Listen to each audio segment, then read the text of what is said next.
Good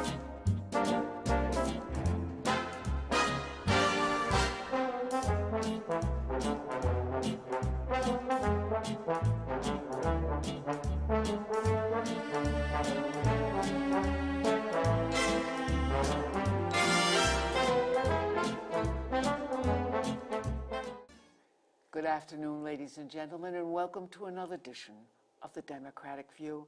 I'm the hostess. My name is Phyllis Italiano, and today I have with me a woman that I met under not such happy circumstances. Her name is Rebecca Singer, and she is with a very important group dealing with a problem that has affected our village and our town.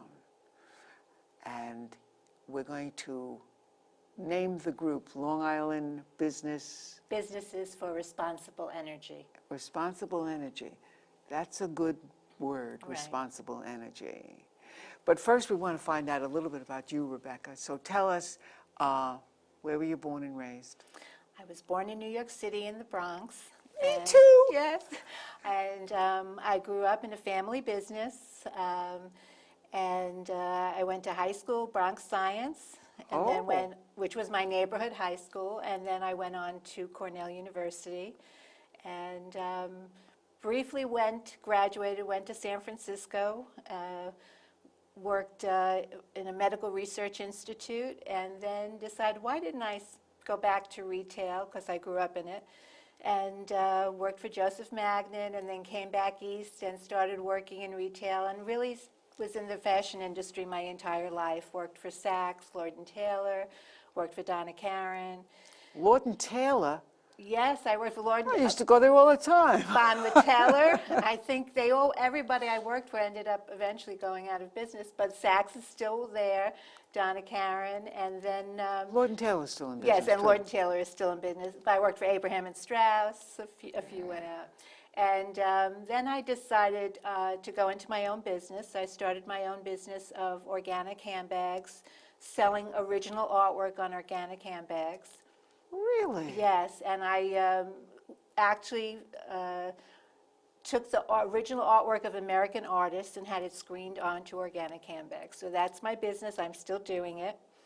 But in between all that, I got involved in East Hampton, and about 28 years ago, my family bought a house out here, and we moved out. Part of my family moved out here, and so I've been very involved in the community. And then, should I start on?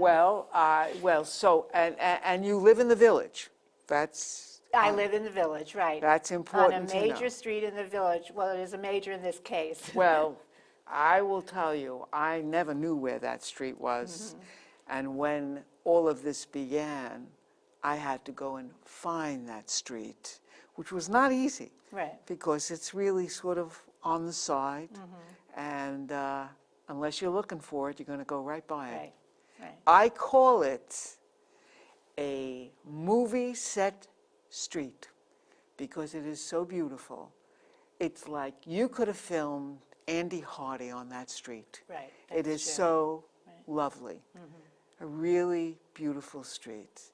And then, come January of this year, what happened? I woke up one day and you look out your window and suddenly there are all these workers in these big trucks putting up humongous wooden poles.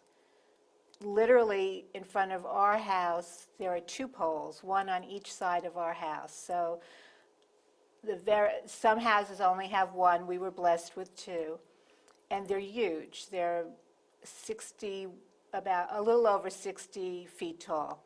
There are a few, by the way, that are even taller Yes, than there that. are taller poles in other areas, but our street is a very narrow street. Yes, it is. It's a very quaint street. And, it's a street where there are a lot of children. Children could play in the street. It's bucolic.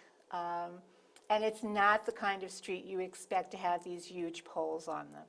And also, it's a tree-lined street, very residential.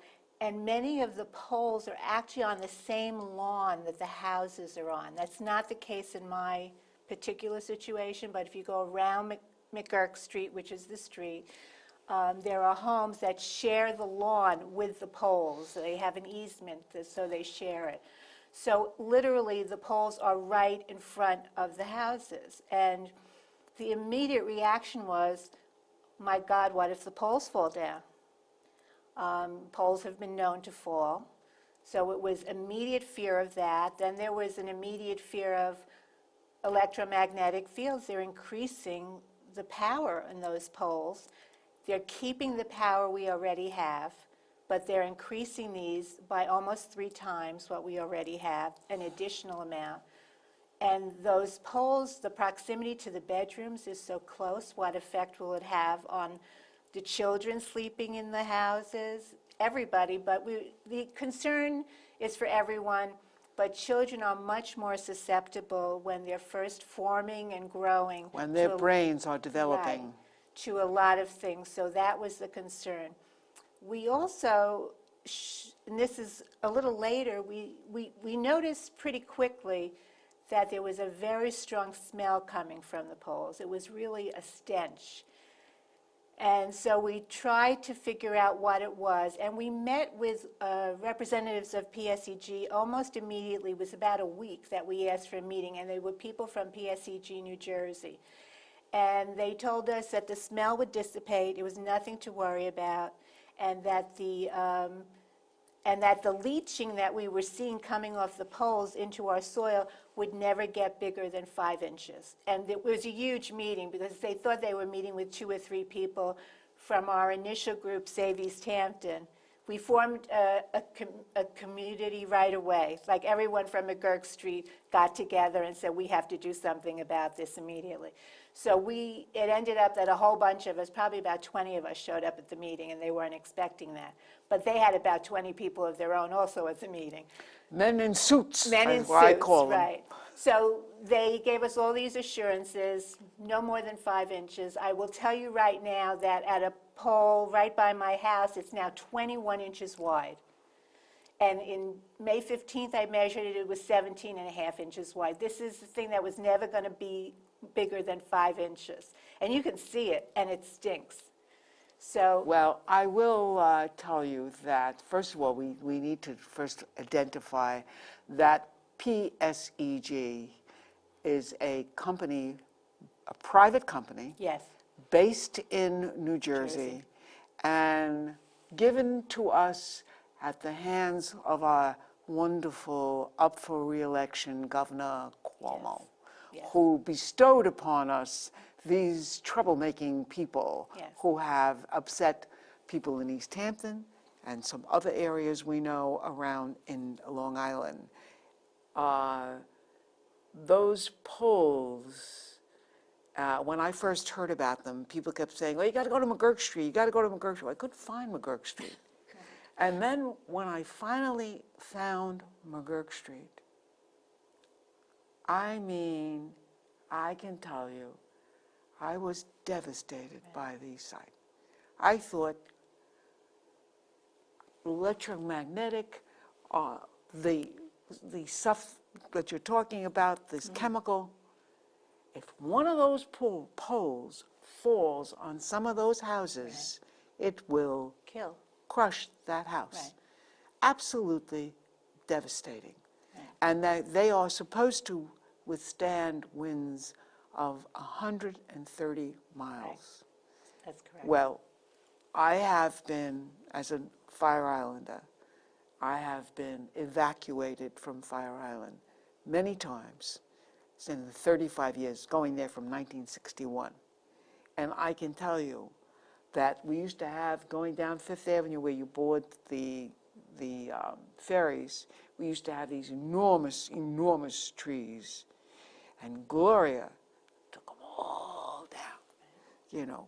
So if we were to get a storm of that magnitude, believe me, those poles will fall. Right, right. I actually did research on the 38, and they measured, they said there were places where it did go up to 180. There were places on the island. Well, I have a book about the 38 storm, and they say that when the like a tsunami type of Right. wave came into Fire Island, because it Right. really, flattened Fire Island. When it came, the spray went into Rhode Island. That's how amazing it was. And if you've ever seen the pictures of this last storm in the Philippines, I mean, Right, really right. scary. It was scary, Really yes. scary. Yes, So originally there was this group called Save East Hampton. Right.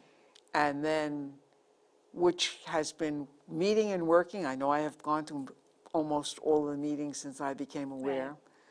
And then I also went to the one where you guys, who kind of splintered off Right. to do something in a little different way. Right. I think what ended up happening was I was involved from the beginning, and Helene Forst, I'm the co-chair of Lip Free, and Helene Forst is the chair. We felt that we had to be very assertive. It was very obvious to us that PSEG wasn't really going to give an inch, although they were acting like they were very cooperative. And we really felt that the only way we would get them to budge was to do something legally. That,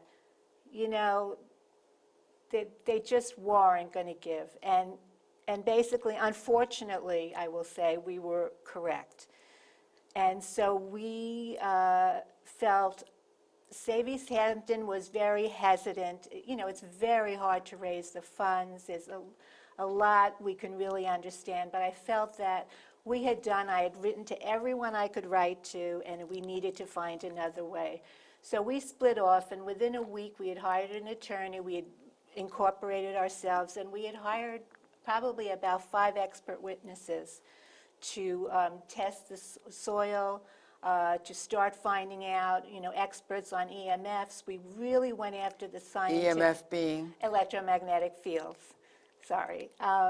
And we also started really examining the chemical that was on the poles, because the smell was so bad, and we were watching this leaching grow, and we started to realize that probably we didn't realize how bad it was. And so the first thing we did was we got Peter Dermody, a hydrogeologist, to test the soil.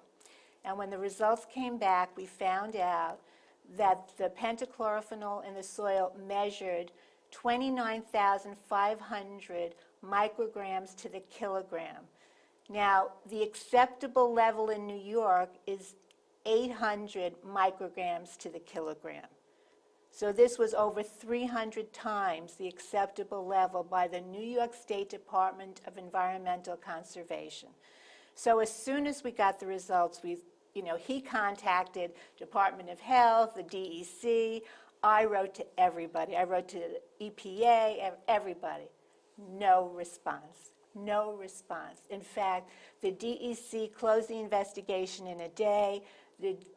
Suffolk County turned it over to the New York State Department of Health, who basically did nothing. And then finally, the EPA called me. They did not send me a written report. They just called me and said,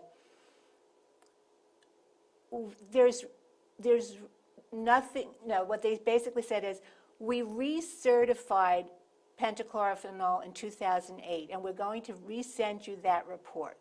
And I said, well, that has nothing to do with what I said to you. What I said to you is leaching into our soil, our air, and probably it will leach into our water pretty soon.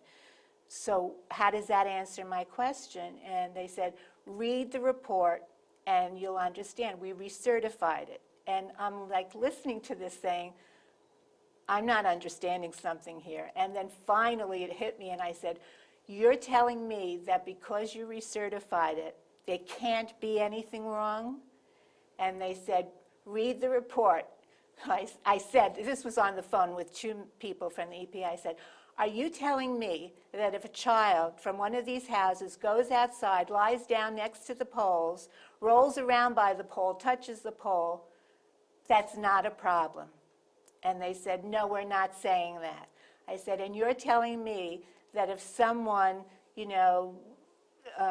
if we grow something, I did the same thing with another example, and they said, no, we're not saying that. So basically, what they're saying is simply because they recertified it, it didn't matter if it was leaching, they weren't going to deal with that issue. They recertified pentachlorophenol to be put on wood poles as a preservative, and they would not touch the fact that it was no longer on the poles. They wouldn't even deal with that issue. So basically, that is the only response we got from the EPA. I then wrote a letter to their attorney, and I wrote a letter to the head of the... That's the federal government, the EPA. Yeah, well, I did it regionally. So then I wrote a letter to the head of the EPA in Washington, D.C., Gina McCarthy. Never got a response from her, never got a response from her counsel. I just wrote another letter to her and said to her, first of all, you re-signed a certification supporting children's health, that we protect children's health. You recertified that. How are you protecting children's health when children are living in these houses where the poles are on their lawns and they are being subjected to this chemical which is toxic to them? Pentachlorophenol is banned in 26 countries. As of next year, based on the Stockholm Convention, which is planning to ratify a treaty, pentachlorophenol will be banned in 178 countries plus the European Union for all uses.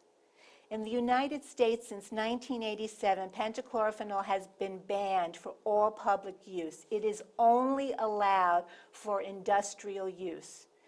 Now, the most amazing thing which I just read was I read the recertification in 2008, and what it says is there was no residential risk assessment done on it. Why would you not do a residential risk assessment unless you thought it was only for industrial use and that it would not be near any children and it would not be near homes? It would be out on highways. So it's like this catch-22 where no one is willing to be responsible. And all these agencies that supposedly protect our health and our environment are not doing that at all. And no one is holding them up to that standard. Well, here's what also we have to consider is that we used to have in our own state the Moreland Commission. And the Moreland Commission, which I have a lot of respect for because they helped me after Sandy when I was surged by LIPA to stand behind me getting payment for all of that, what I lost, that LIPA ruined with their too much voltage coming into my house. And Bob Abrams, one of the fellow graduates of Christopher Columbus High School and a former GO president like me, was on that commission. Right. And that commission was done away with by Governor Cuomo. Right. And he appointed a new commission with a new person, Audrey Zimmelman, I believe her Right. name is. She's never responded. to I me. said, well, she has responded to the Save EH group, but what one has to remember is that no one is going to go against the governor, who, if you work for him, you're simply not going to say to him, hey, you know what, you're wrong. There's nothing independent about any of the people who are in any of those agencies that presently exist, and they're not going to combat what Governor Cuomo has already bestowed, I should say, upon us, this company that is so unresponsive to our needs. And by the way, he has not responded at all. Right. I will tell you that I was the person at Save East Hampton who first got in touch with Audrey Zibelman, and I was the person who first got in touch with Cuomo, and I will tell you that none of these people have responded. Audrey did respond to Larry Cantwell, and all of us feel that her response did not address any of the issues.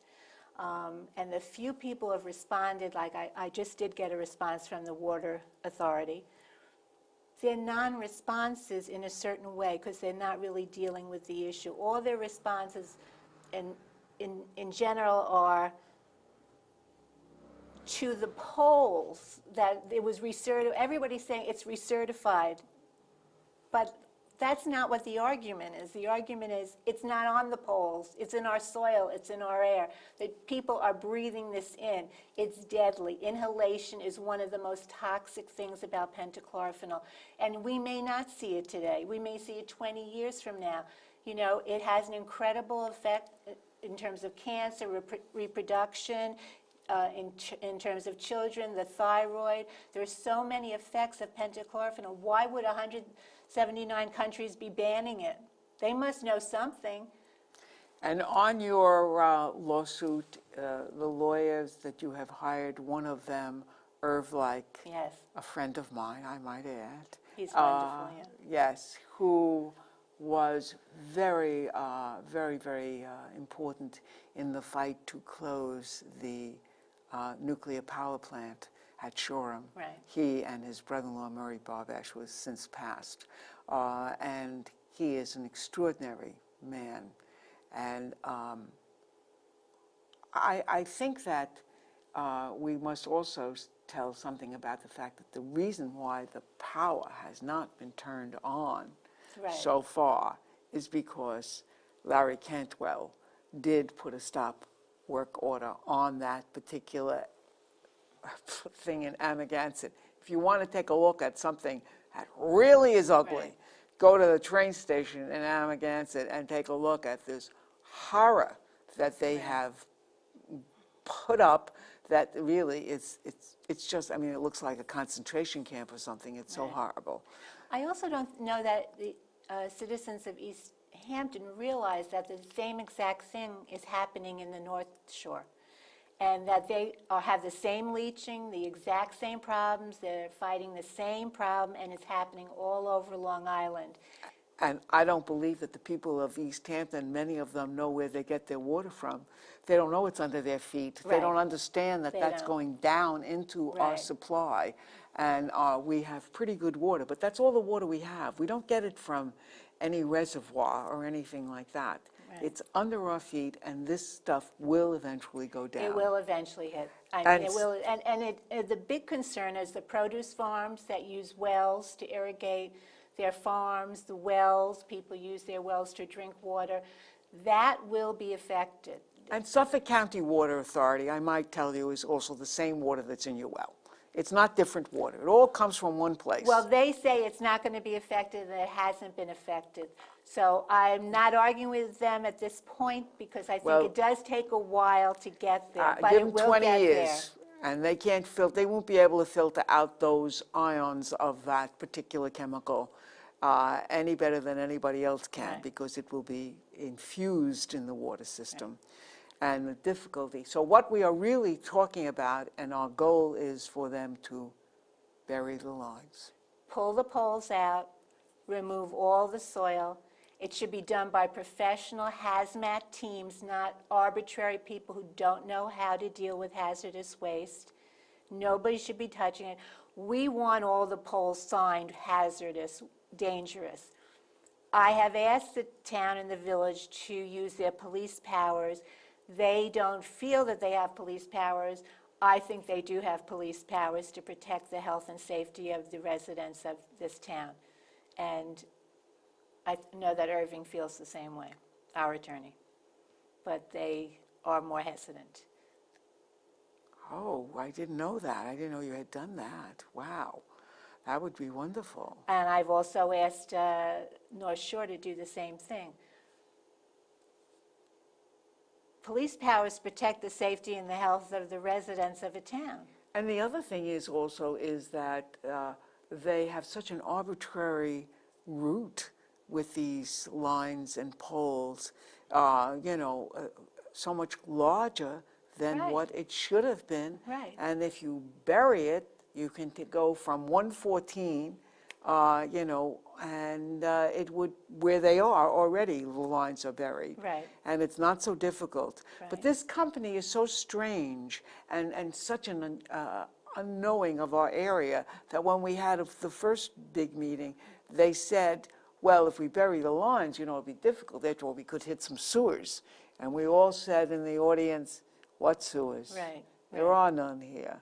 You know, I mean, and we all said, you know what, we'd rather have the power go out with a storm than have these poles. Right. They're very secretive. I don't understand why Cuomo would ever have allowed a New Jersey company to take over our power. All the profits are going out of Long Island into New Jersey. We don't understand that. We can't find out who the real people are who run the New Jersey company. We've tried to get the names of those people. We can't find out who they are. And we don't know what LIPA really has a role in here, Right. because LIPA still exists, but who are they and what are they? And, Right. and you know, LIPA really, when it was really Long Island Power Authority, was supposed to be a public utility. Right. And they were supposed to have trustees that were elected.